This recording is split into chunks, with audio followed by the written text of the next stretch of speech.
como identificar a causa primária. Nós até citamos o exemplo de disfunções da tireoide. Nós falamos que existe uma situação muito importante que acontece ali, que é relevante dentro da história do paciente. E eu quero que vocês prestem bastante atenção em algo que nós martelamos muito, que é esse diálogo com o paciente. Só que não é um diálogo de como vai chover hoje, tá fazendo muito calor, pelo amor de Deus. É um diálogo muito, mas muito profissional de criar uma conexão. Essa conexão profissional e direcionada vai levar você, junto com o seu paciente, a caminhar em direção ao fator causal. Então, a primeira pergunta a se fazer para o nosso paciente: o que é que te incomoda? E aí as pessoas falam assim: não, mas isso é uma pergunta óbvia. Não é tão óbvia assim. Porque aqui nós sistematizamos o seguinte: uma pergunta simples, direta, para que nós tenhamos uma resposta simples e direta. Por quê? Pensa comigo. O paciente, muitas vezes ele chega e fala assim: eu tenho fibromialgia, esporão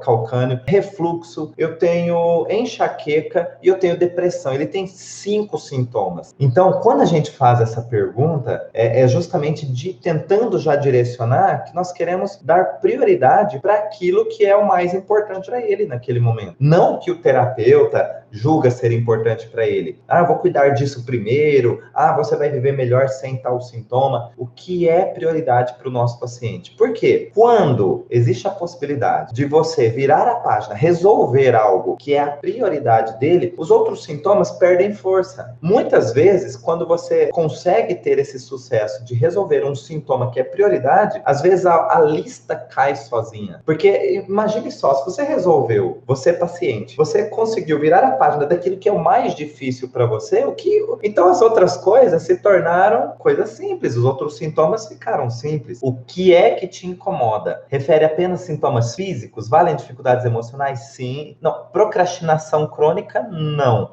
Procrastinação não. Serve para sintomas, dificuldades emocionais, no sentido de eu tenho medo, eu tenho depressão, eu tenho fobias. Aí sim, tá? A procrastinação, não. Que aí é mais uma situação comportamental, de situações específicas e não de um sintoma patológico, tá? Mas ele pode estar associado, a procrastinação pode estar associado a outros elementos. Bom, mas quando esse paciente traz uma listinha, então nós podemos perguntar para ele o seguinte: se você tivesse a possibilidade de dormir hoje e amanhã, quando você despertasse, você acordasse sem um sintoma, qual desses aí seria? E aí fica mais fácil dele se posicionar. Porque dentro daquela lista de 5, 10, 15 sintomas, quando você diz sobre a possibilidade dele dormir e acordar sem um sintoma, e ele pode escolher apenas um, fica muito mais fácil, né? Dá para fazer em crianças? Dá para fazer em crianças. Dá para fazer em recém-nascidos. Ah, e como é que você vai perguntar? Fazer esse diálogo? Aí nós vamos perguntar para os responsáveis, o pai, a mãe, um avô, quem levou esse paciente, né? Quais são os sintomas que essa criança apresenta? Esse tipo de intervenção, ele é possível ser aplicado de crianças recém-nascidas até pessoas bem idosas, tá? Nós, então, conseguimos extrair do nosso paciente qual é a queixa dele. E ele diz lá, por exemplo, então eu quero cuidar da enxaqueca, porque se eu não tiver enxaqueca, o resto fica tranquilo para eu resolver. Então, beleza. Então, vamos para a segunda pergunta. A segunda pergunta é: desde quando? E por que nós fazemos essa pergunta desde quando? Porque quando nós falamos a palavra desde, nós estamos meio que associando tempo a evento. Então, de repente, a pessoa pode responder assim: há 2 meses desde que eu perdi o emprego. Há 1 ano desde que eu mudei de cidade. Há 10 anos desde que nasceu meu filho. Então, eu tenho ali uma localização de tempo, mas junto com essa localização, eu já tenho uma tendência de trazer um evento. Isso já facilita muito. Isso já começa a dar dicas de que fator, de que evento pode ter participado, contribuído para aquele surgimento do sintoma. Mas e se o paciente responder só assim? Há 2 meses, há 5 anos, há 20 anos, e ele não falou mais nada, não tem problema. Mas a minha pergunta já tem que trazer um contexto de evento junto com o tempo. Por quê? Porque mesmo que ele não responda, o cérebro dele já sabe que tem um evento associado ao tempo. E o cérebro dele começa a querer buscar essa resposta. Por que que ele quer buscar essa resposta? Olha, é interessante, o nosso cérebro é mega curioso. O que que acontece? Se você faz uma pergunta, ele começa a buscar a resposta, mesmo que você não está muito interessado. Vamos supor que você está contando sobre um filme e você fala assim, nossa, sabe aquele filme daquele navio que afunda, que ganhou não sei quantos Oscars, e tal. Nossa, tinha um ator loirinho, oh meu Deus, agora não vem o nome. Então ficou lançada uma pergunta ali pro seu cérebro. Aí passou um dia, dois, e no terceiro dia você tá tomando café, comendo um pão com manteiga e fala assim, Leonardo DiCaprio, por que é que do nada, o que tem a ver um pão com manteiga com Leonardo DiCaprio? Nada. Mas o seu cérebro ficou de forma constante buscando a resposta para uma pergunta não respondida. Então, quando nós perguntamos para o nosso paciente desde quando, ele, mesmo que ele ainda não lembre uma data, ou mesmo que ele não lembre um evento, mas o cérebro dele já começa a querer buscar uma data e um evento. E isso vai enriquecer muito a fluidez da sessão. Então, nós já temos duas perguntas aqui. Primeiro, o que é que te incomoda? Segundo, desde quando? E agora vem a terceira pergunta, que vai depender das características da queixa dele. A terceira pergunta é, por onde começou? Então, vamos supor, uma enxaqueca. Essa enxaqueca começou aqui pela frente, pelo frontal. Não, minha enxaqueca começa aqui pela nuca, né? Se, de repente, essa queixa do paciente é uma alergia, não, minha alergia começou aqui no braço, agora se alastrou para o corpo todo. Então, é uma pergunta muito importante dependendo do sintoma. Porque se a queixa dele diz assim, eu tenho uma dor no meu joelho, por onde começou? Pelo joelho. Então, essa terceira pergunta seria dispensável. Mas, na maioria das vezes, é necessário fazer essa pergunta. Eu tenho faringites recorrentes. Por onde começou? Começa sempre pelo lado direito, depois vai para o lado esquerdo. Então, é uma terceira pergunta que fecha essa primeira etapa. Primeira pergunta, o que é que te incomoda? Perguntas simples, diretas. Por quê? Nós não queremos deixar nosso paciente confuso. Nós queremos clareza. Clareza nas perguntas traz clareza nas respostas. O que é que te incomoda? Desde quando e por onde começou? Beleza. Agora vem o pulo do gato. A pergunta-chave é, o que é que aconteceu pouco tempo antes do início do sintoma?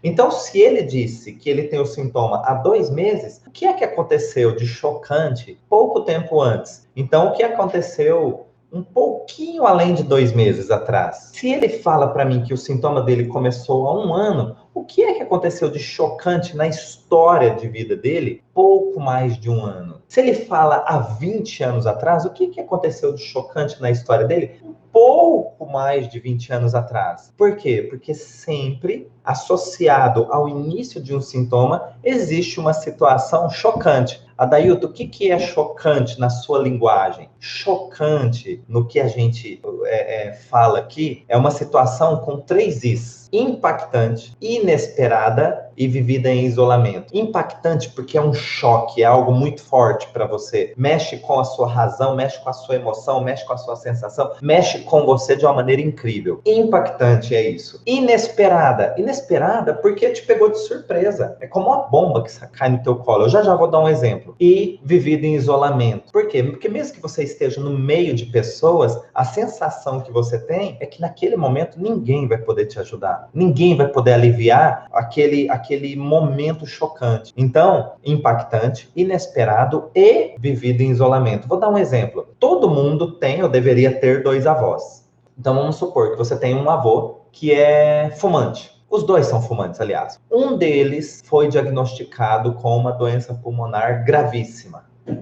Foi diagnosticado com a doença pulmonar gravíssima e depois de 1 ano e meio, ele veio a falecer. Ele foi ficando ruim, foi cada mês piorando, e 1 ano e meio depois do diagnóstico dessa patologia, ele veio a falecer. Então, foi uma situação impactante, mas não foi inesperada. Por que não foi inesperada? Porque se cada mês que passava, cada dia que passava, ele se apresentava dentro de um quadro pior do que o anterior, o que acontece? Já era uma morte anunciada. Então, apesar de impactante, de alguma maneira foi esperada. Você não sabia a data, você não sabia a hora, mas você sabia que cada dia que passava se aproximava mais a chegada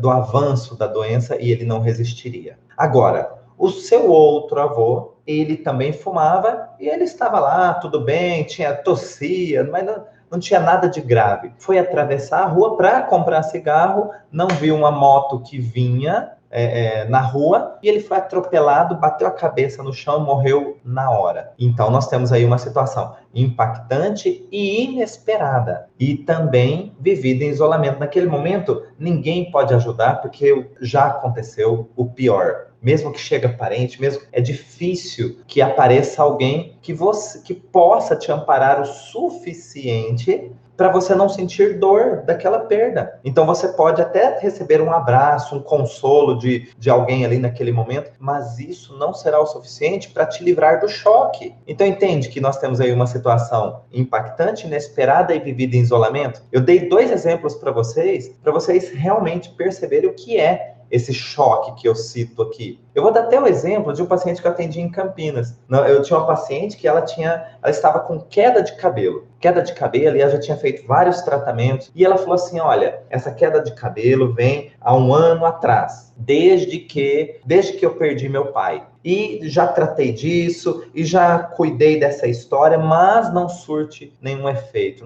Eu continuo perdendo o cabelo da mesma forma. E aí eu fui perguntando para ela, tá, como que você perdeu o seu pai? Ele foi diagnosticado com câncer e 4 meses depois ele morreu. Foi muito rápido. Eu fiquei chocado, tá? Só que eu fiquei observando e perguntei para ela, e como é que foi isso? Então, você perdeu 4 meses depois. Tá, ele foi diagnosticado quando? Ele foi diagnosticado 4 meses antes da morte. Me conta um pouquinho desse momento do diagnóstico. Ela falou assim, olha, eu levei meu pai ao médico e acompanhando ele, o médico pegou o envelope, abriu o envelope, olhou para mim e disse, o seu pai tem um tipo de câncer grave, não operável, e ele tem apenas, sei lá, no máximo aí uns 2 meses de vida. E não há o que fazer. Leve ele para casa e vai desfrutar dos últimos momentos dele. Ela falou que ficou petrificada. Agora, vocês conseguem entender que a situação impactante, inesperada e isolamento foi vivido no momento do diagnóstico, não lá na perda dele. Ela perdeu o pai no momento do diagnóstico. E aí ela falou, puxa, agora faz todo sentido. E quando ela conseguiu entender que foi ali que ela perdeu o pai dela, que foi ali o DHS que ela vivenciou, ela pôde finalmente ter recursos dentro da sessão que pudessem ajudá-la a virar a página desse conflito não resolvido. Então ela deixou de cuidar da perda em si, do óbito dele, para cuidar do fato chocante que era o diagnóstico. E quando ela fez isso, ela conseguiu virar a página e o cabelo deixou de cair. Então é isso que eu digo, é um diálogo, essa primeira parte ainda não é o tratamento, tá? Não é o tratamento. Esse é o primeiro diálogo investigativo para a gente chegar no fator causal. Um diálogo que seja direto, profissional, mas ao mesmo tempo com uma conexão. Eu não quero ser técnico, de ser um robô perguntando para o meu paciente ou para o meu cliente, mas eu preciso ser direto para ter clareza, só que eu não posso perder a conexão. E quando eu consigo fazer essas 2 coisas ao mesmo tempo, unir esses 2 princípios, ser direto para ter clareza e manter a conectividade, eu vou ter sucesso em obter o que eu preciso na sessão com o meu paciente, que é chegar no momento do DHS. DHS, você perguntou o que é DHS? DHS é uma sigla, tá? Em homenagem ao descobridor da técnica, sobre o evento que fez esse médico descobrir a técnica. Mas, enfim, o que vem ao caso aqui é um momento chocante. Eu quero descobrir o fator causal desse momento chocante. E quando o paciente não identifica o momento que começou a sentir os sintomas? Ou seja, e quando ele não se lembra? E quando ele não se lembra, nós vamos ter estratégias de fazer perguntas que vão marcando a linha do tempo dele e vai aproximando ele dessa lembrança. Mas, Adailton, e se mesmo assim ele não se lembra de nenhuma história, ou nenhuma história faz conexão com o sintoma dele. Aí nós temos recursos adicionais, são recursos de investigação palpatória. Esses recursos a gente ensina no curso, enfim, mas são recursos que nos dão a possibilidade de extrair informações que não são verbais, mas na maioria das sessões, a gente consegue extrair verbalmente. Mas, na impossibilidade de extrair uma informação verbal, nós vamos lançar mão de recursos de investigação palpatória, ok? DHS, pelo que eu entendi, é essa situação com esses 3 itens. Isso, impactante, inesperada e vivida em isolamento. Ainda que a pessoa tenha várias patologias, é possível saná-las em apenas 2 sessões? Olha, uma por vez. Por isso que nós vamos perguntar, o que é que te incomoda? Nós precisamos de uma prioridade. Porque senão nós vamos sobrecarregar o organismo da pessoa. Como é um processo que vai estimular a autocorreção do organismo, é a própria pessoa que está fazendo o processo de autorresolução. Se é ela mesma, ela precisa de energia. E se a gente começar a estimular vários sintomas ao mesmo tempo, nós sobrecarregamos esse organismo e nós podemos ter, assim, uma melhora aqui, uma melhora ali, uma melhora mais ou menos acolá. O que nós queremos aqui não é melhora, nós queremos resoluções. E para ter resoluções, nós precisamos dar foco. Por isso que é um sintoma por vez. A gente só vai para um segundo sintoma quando o primeiro não existe mais, ok? E geralmente, em quantas sessões isso acontece? Em 2. Geralmente em 2. Muitas em uma sessão. Agora, vamos lembrar lá do que nós falamos. A tireoide. A tireoide. Nós tínhamos lá uma situação impactante, inesperada no exemplo que eu dei. A pessoa tinha que ser rápido. Eu dei o exemplo de um pai que precisava socorrer o filho. Ele tinha que chegar muito rápido, era uma questão de urgência. E isso gerou um forte sentimento nele de que ele não foi rápido o suficiente. E aí a glândula tireoide precisou haver uma multiplicação celular. Aquilo que a gente vai chamar de doença, ele está com nódulos, ele está com tumor. Isso são nomenclaturas dentro da patologia. Mas nós aqui vamos considerar a multiplicação celular. Multiplicação celular, por que ela ocorre naquele exemplo? Toda vez que eu tenho multiplicação celular, eu estou tentando aumentar a função do órgão. No caso lá da glândula tireoide. Se eu aumento a função da glândula tireoide, eu poderia exercer de forma muito mais rápida uma atividade. E quem sabe, se eu for mais rápido da próxima vez, eu consiga chegar a tempo, eu consiga salvar uma vida, por exemplo, tá? Aparece muito nos consultórios, não só onde eu atendo, mas dos nossos alunos também, problemas da tireoide. Hoje em dia tudo é muito rápido, tem que ser urgente, né? Você manda uma mensagem, você quer que a pessoa já leia e já te responda também. Imagine, isso gera pequenas ansiedades, mas imagine você ter que salvar uma vida, não chegou a tempo, ou você perder um concurso, perdeu o Enem, perdeu o concurso da tua vida, ou você tá passando o gabarito, você sabe que respondeu tudo certo, é o teu concurso para passar para magistratura, por exemplo, vai mudar a história da tua vida, e você fala, nossa, eu tô tão feliz, e na hora de passar o gabarito, não deu tempo de passar as respostas, você começou a colocar qualquer coisa para entregar e não deu tempo, e você perdeu o concurso, e você depois vai conferir, estava tudo certo ainda, não deu tempo, era urgente, tornou-se urgente, numa situação impactante, inesperada e vivida em isolamento. Olha só, aqui dá pra gente contar muitas histórias, exemplos de situações impactantes, inesperadas dentro desse contexto. Eu penso agora que você deve estar lembrando dos seus pacientes, dos seus clientes, e pensando, poxa, e aquele meu paciente que tem tal patologia? E o meu paciente que tem tal patologia? E o meu paciente, nossa, eu tô louco para chegar com ele amanhã, na frente dele, e perguntar, o que te incomoda? Desde quando? Por onde começou? E depois dessas 3 perguntas, falar para ele o seguinte, a pergunta da sequência. O que é que aconteceu de impactante? Vamos falar chocante. O que é que aconteceu de chocante na sua história pouco tempo antes do início do seu sintoma? E você vai de camarote assistir a história dele, escutar a história dele. Tenho certeza que você deve estar associando as histórias. Seu paciente às vezes já até te contou. Ou que você esteja louco para encontrá-lo, para perguntar. Por quê? Porque agora você vai dar relevância para o que ele vai te contar. Mas não toda a história dele. Você já sabe mais ou menos direcionar tempo e espaço. E sabendo direcionar tempo e espaço, seus ouvidos vão ficar assim muito atentos para querer identificar o que? O DHS, que é o momento chocante. Esse momento chocante, pessoal, é o que dá origem a uma reação que nós vamos chamar de estratégia de sobrevivência, estratégia biológica de sobrevivência. Por que estratégia biológica? Porque não é uma doença, é uma reação de estratégia. E quando a gente começa a entender que não é uma doença, é uma reação de estratégia, sempre com um sentido biológico. Sentido biológico, eu diria que é a oitava maravilha do universo. Porque quando você entende qual é a vantagem biológica de um órgão, nossa, é muito curioso. É muito curioso, sabe por quê? Porque faz sentido, é coerente. Não é algo que alguém sonhou e falou, vou colocar isso daqui. Tem toda uma ciência por trás. E tem toda uma coerência. Quando você fala assim, puxa, é isso mesmo.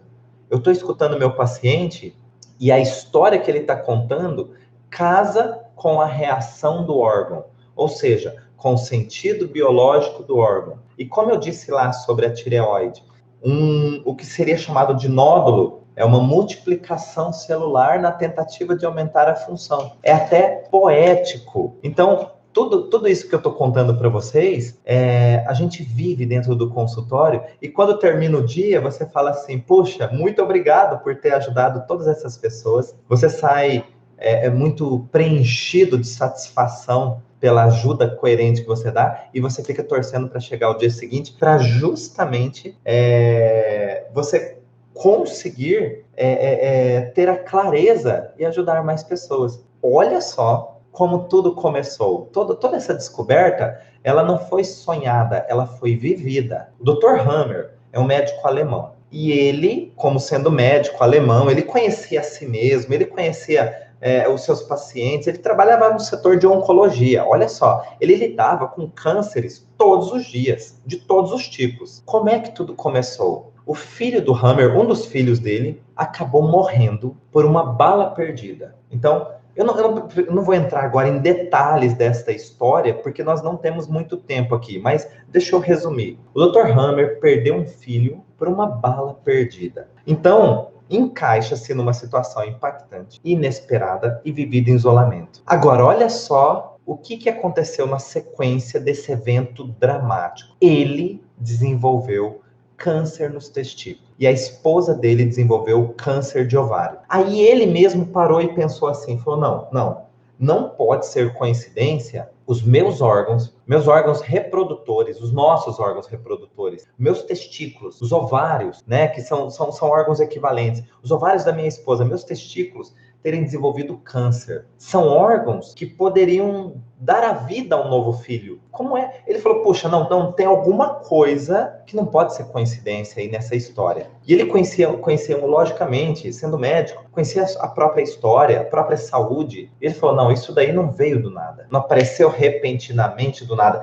Não pode ser azar da natureza e muito menos coincidência. Então, o que ele fez? Ele começou a colher as histórias dos pacientes dele. Olha que interessante. Ele falou, puxa, deve ter alguma coisa na história, porque comigo foi assim, com a minha esposa foi assim. Então, ele começou a colher a história dos pacientes dele. E ele começou a perceber que existia uma associação comum para todos os cânceres de fígado, uma associação de história comum para todos os cânceres de intestino, para todos os cânceres de qualquer parte do corpo. Mas existia, dependendo do órgão, tinha uma conotação comum para todas as pessoas que sofriam de câncer naquele órgão. Então ele começou a descobrir o sentido biológico de cada órgão. Mais do que isso, ele começou a usar exames tomográficos para estudar não só a região dos órgãos, mas o que acontecia no nosso cérebro. E ele descobriu o que ele deu o nome de focos de Hammer. O que são os focos de Hammer? São locais onde ficam registrados esses momentos que são chamados de DHS. São os registros do momento impactante, inesperado e vivido em isolamento. Porque ele descobriu o seguinte, que essa situação é tão chocante que é como uma pedrada que você leva na cabeça. E isso deixa uma marca. Isso deixa uma marca mesmo, em forma de anel. Então você tem um anelzinho lá que para muitas pessoas vão falar assim, isso é um espectro, isso é achado radiológico sem importância. Só que ele descobriu o seguinte, que todas as pessoas que tinham câncer de fígado, por exemplo, tinham a mesma localização no cérebro, aquele anelzinho. Todas as pessoas que tinham um tumor na tireoide, por exemplo, tinham lá no mesmo lugar no cérebro um anelzinho lá. Então ele começou a mapear o cérebro onde ficava cada registro, cada órgão. E ele deu o nome à situação impactante, inesperada de DHS. Por quê? O filho dele se chamava Dirk Hammer. E ele deu o nome a esse momento impactante, inesperado em isolamento de Dirk Hammer Síndrome. Síndrome de Dirk Hammer. DHS, tá? Então, é uma história tão vivida e que trouxe um benefício para a humanidade. E por isso que é gostoso aprender os fundamentos dessa história. Porque não é uma teoria que alguém sonhou e acordou e falou, nossa, eu acho que eu tive um insight aqui, vou colocar isso no papel. Não, ele vivenciou a história para depois isso vir para uma teoria. E quando veio para a teoria, ele foi para o laboratório para constatar a teoria dele. Se era só um insight, ou se era só uma tendência, ou se isso tinha fundamento. E ele foi, e ele teve mais de 5.000 casos para escrever o primeiro artigo dele. Ele escreveu um monte, ele defendeu os artigos dele, mas para ele falar assim, isso faz sentido? Isso é realmente verdadeiro? Mais de 5.000 casos. E às vezes, para a gente se convencer de algo, basta fazer 3 vezes. Não, se tiver uma sequência de 3 vezes, isso deu certo, já me convence. Ele foi um pesquisador, eu acho que foi o pesquisador mais cético que eu já vi. Eu já vi muitas teorias científicas precisar de apenas 20, 30 amostras. Ele fez amostras de mais de 5.000 casos. Então, peraí, antes dele mapear, concluir e defender o que ele acreditava, ele teve um embasamento muito robusto. E isso é muito coerente, faz muito sentido, porque casa com as histórias. As histórias de todos os pacientes lá que ele atendeu e que mapeou e que estudou, casa muito com a minha história, com a sua história, com a história dos seus pacientes, com dos nossos pacientes, dos nossos clientes. Vocês acreditam? Eu vou contar uma coisa aqui, não sei se vocês vão acreditar, mas vocês acreditam que eu já tive resultados incríveis de resolução. Tem depoimentos que vocês vão ver durante essa semana, mas olha só, de pessoas que tiveram uma resolução total num diagnóstico de câncer, e eu já tive pessoas que tiveram uma verruguinha na ponta do dedo que não tiveram resultados. Por que que isso acontece? Porque mesmo que a gente passe todos os princípios para o nosso paciente, é preciso que ele esteja conosco. Então, por isso que eu digo, não é mágica, é um processo. Agora, dá para a gente entender que a motivação de quem tem um diagnóstico grave é muito maior de quem tem algo pequenininho, estético ali. Mas não quer dizer que aquela verruga... Eu já tive trocentos mil casos de verrugas que em poucos dias desapareceram. O meu sobrinho, quando era pequeno, foi um desses casos. Ele tinha várias verrugas no joelho. E pequeno, andando, caía, né? Moleque, caía, tropeçava, aquilo ralava, se machucava, enfim, ficava horrível. Nós fizemos uma sessão e em menos de 30 dias, ele não precisou da segunda sessão, em menos de 30 dias, e ele tinha essas verrugas há anos, tá? Em menos de 30 dias, minha irmã estava maravilhada, mandou uma foto para mim, ele sem verruga nenhuma e nunca mais voltou. Isso é resolução. É virar a página do conflito, é ter atitudes que virem a página. Aí, quando você entende o processo, você fala, mas não tem como um organismo permanecer com o sintoma se ele passou pelo processo. Olha, eu fiz RPG, o curso de RPG, e eu tinha muitas frustrações quando eu aplicava o RPG. Eu não conseguia, na verdade, entender por que um paciente melhorava ou outro não, sendo que o RPG era um protocolo. E protocolo é se você faz igualzinho, é para ter resultados iguais, e isso não acontecia. Ou pior do que isso, eu tinha pacientes que se dedicavam muito nas sessões de RPG e não avançavam nas sessões. E eu tinha pacientes que não eram muito dedicados e avançavam. Isso nunca tinha resposta. Aqui eu encontrei as respostas. Depende do tecido, depende de muitas histórias desses tecidos. Depende do comportamento do tecido. Mas como eu tinha estudado apenas o tecido muscular, o tecido neural dentro do protocolo do RPG, não era o suficiente. E aí, quando eu descubro esses fatores causais, eu preciso deixar o RPG? Não. Eu tenho um colega fisioterapeuta, trabalha com RPG e trabalha com o bioalinhamento. O que que ele faz? Ele pratica o RPG. Só que dentro da sessão de RPG, ele descobre, faz toda a anamnese, ele descobre o fator causal e aplica os estímulos. E aí ele conseguiu descobrir que todas as sessões ele consegue avançar, porque não há bloqueios mais sobre o fator causal. Diante do que é mecânico, o RPG vai dando continuidade. Diante do que é fator causal, o bioalinhamento libera o organismo para responder. E aí ele está cheio de pacientes. E é isso que nós queremos compartilhar com vocês. Você quer agenda cheia? Para ter agenda cheia, você precisa ter resultados. Você quer ser um profissional reconhecido? Para ser profissional reconhecido, você precisa do quê? Resultados. Você quer reconhecimento de seu mesmo, da sua família, da sua história, da sua dedicação? Você precisa de resultados. Quando você é um profissional da saúde que tem resultados, tudo, exatamente tudo vai sendo alcançado naturalmente.